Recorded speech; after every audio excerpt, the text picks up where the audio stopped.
muffins. It's Cherie in my kitchen, and I'm really excited because I invested in a tripod for my cell phone so that I can do cook with me's that are a little less propping you up on a cereal box. But I also am getting used to like all the functions and like where my camera is, so just bear with me. Today I am doing a cook with me for my oat pancakes, which are oatmeal pancakes. I will show you guys all of the processes and all of the things you need. And they're really delicious, super good, and they're 3 smart points per pancake. But what I would suggest is that you put this recipe in your recipe builder, and then that way if you make it and it makes a little bit more or less servings, or if you make the pancakes a little bit smaller, then you can adjust the points, because I'm sure it would be less points if the pancakes were smaller, but I like big pancakes. It feels so weird to be able to talk to you guys and not have to hold you in my hand. Like, I don't even know how to like work with myself right now. So anyway, so let's get into the video so that you guys can enjoy how to make some delicious oatmeal pancakes.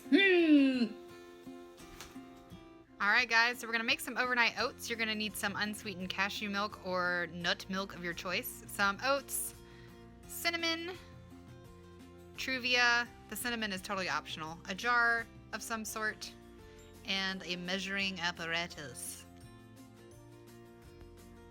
Alright, so we're going to prepare our overnight oats so that they can hang out in the fridge and will be ready for us in the morning. I'm going to measure out 1 cup of dry oatmeal. This is the Bob's Red Mill Organic Gluten-Free Whole Oats of some sort. They're, yeah, they're oats. So put those in there. See? Science! Then we're going to put some cinnamon in there because I like cinnamon. Cinnamon. And then we're going to do 1 pack of truvia because I'm from the South and everything needs to be sweeter. Then we're going to do some cashew milk.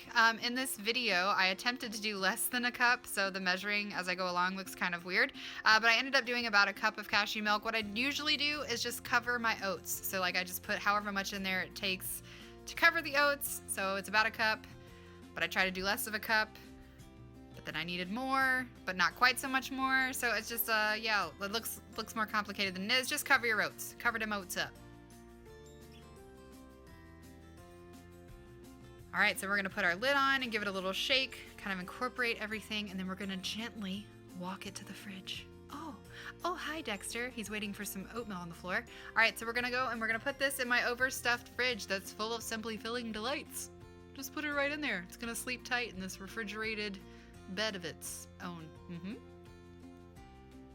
So it's the next morning and we're gonna need some eggs, some salt, some baking powder, some baking soda, our oats from last night, they've soaked, look at them soaking, some more cashew milk, but you probably don't need that, and then some banana and a blender because that's what we're gonna use to make the batter.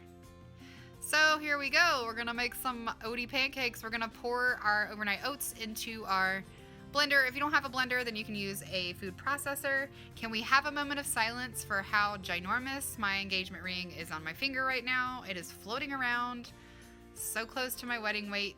So that's why my band is holding everything in place, but my engagement ring is super loose. Loose as a goose.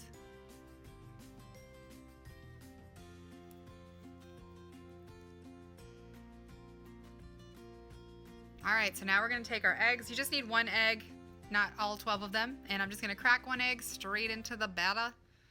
Boopity boop, crackety crack. There you go, this is your brain on drugs. All right, there you go. So now we're gonna get our banana out and we're gonna peel it like you do. Bananas, peel them. And then we're gonna give it a sniff because I love the smell of bananas. And we're just gonna put this in little chunks. It just makes it easier to blend in the blender. But that's really the only reason I'm doing it. Now we're gonna add just a little floop floop of salt. That is a technical measuring term. Floop floop. Oh, and then 1 more pack of truvia because we need more sugar. Actually, it's because my banana wasn't very ripe, so. Now we're gonna add some baking soda. I used 1/4 of a teaspoon. I'm not really sure if you need the baking soda baking powder combo, but in the past when I've made, you know, pancakes, you need those, so that's why I added it in. Not really sure if it does anything. There's that baking powder. Alrighty, put it on in there, a little scoopy scoop. Now this is where I messed up. I put more cashew milk in there, but I really have decided you don't need it because it made the batter a little bit more watery, and so the pancakes puffed up a little bit less.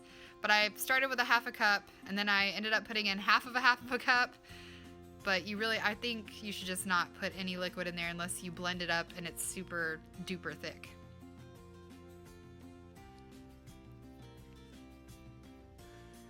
Now we're gonna give it a little blendation. Blend it, blend it, blend it, blend it. Oh, yep, see, I put too much liquid in there, so I had to go back in and put in some more oats. So I put like 1/4 of a cup, maybe 1/2 of a cup of dry oats back in there to thicken the batter a little bit. But I think you can skip this step if you don't put the extra liquid in. So that's kind of what we're working with. It's still a little bit runny. Now we're gonna heat our pan and spray it with some oil. Spray, spray, spray.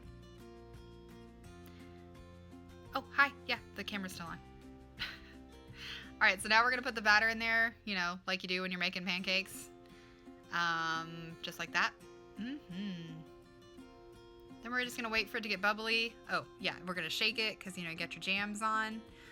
And then we're gonna flip it when you get a lot of bubbles on there. I like my baked goods rare, so I usually flip them earlier, but if you like a more like crunchy one, then you can cook it longer, but I like mine real floppy. So we're gonna scoop it on out and put it on our plate. And then you're gonna repeat those steps approximately 9 times or until you have no more batter.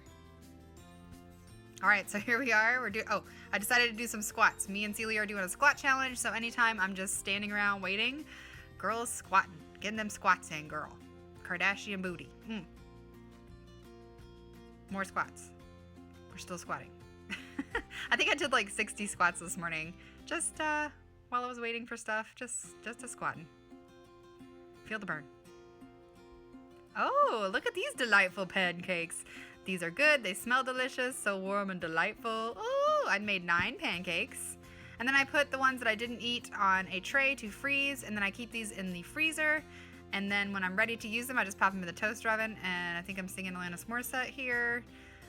Feeling all the feels. But anyway, so when you want to use your pancakes, you just pop them in the toaster oven, and you can leave them a little extra long and kind of eat them like toast with some jam or some syrup, whatever floats your boat. Sorry guys, I've been dancing and doing squats all over this kitchen while I wait for my other batch of pancakes. I'm experimenting with another recipe, so stay tuned. But I want to let you guys know that I added 1/4 cup of dry oats because it was a little too wet. I think if you try this at home, and I'm going to do this next time, I'm not going to add any extra milk before I do the blending. I feel like it soaks up enough liquid to where you don't have to do that. And so because I added the extra oats, I got 9 pancakes. So I'm going to go in my app and adjust the serving size and put the points down here. Suddenness. I just went to put in the information for the alterations that I did to the recipe to make sure that the smart points were correct. And it looks like when I made the original recipe, I put in 1.5 cups of oats. So it was already calculated for 1.5 cups of oats. So they are still 3 smart points per... Oh wait, no, because I didn't... Science. Okay, so I went in, I had already put in 1.5 cups of oats, which is 16 smart points, and then it was 2 points for the egg and 1 point for the milk. Anyway, I adjusted the serving size to 9 pancakes instead of 6, which is what I got out of the recipe last time, and it was 2 points per pancake, so that's even better. So just, if you alter the liquid to dry ratio, you may get more pancakes. That's why I say it's important to just put the recipe in, and then every time you make it, adjust the serving size. That way you have an accurate smart points indicator, and it's completely simply filling, so you can eat all 9 of them pancakes if you want to. For each pancake, but it's just a basic recipe that you can alter yourself. You can do the same thing if you want to make just like a little batch of like 1/2 cup of oats. Super easy, super good, and they're gluten-free. Sorry, I'm out of breath.